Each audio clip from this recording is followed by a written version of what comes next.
Tsaka din ba sa mga TV is like, check mo to.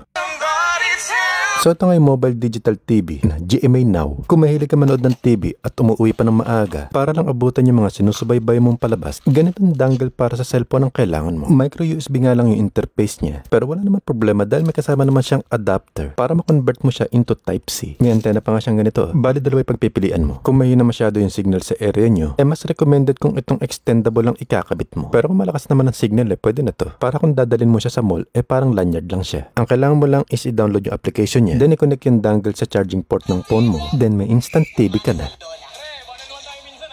Sa paglipat pala ng channel, isa-swipe mo lang. Pero pwede mo din siyang itap para makapamili ka sa screen. May mga digital reception siya ng GMA, GTV, Heart of Asia, Halipop, DepEd TV, iHeart Movies. At ang maganda pa dito pwede mo pambalikan yung mga paborito mong palabas. Ayos, diba? Kaya naman kung gusto mo ng instant TV anytime at anywhere, i-check mo to.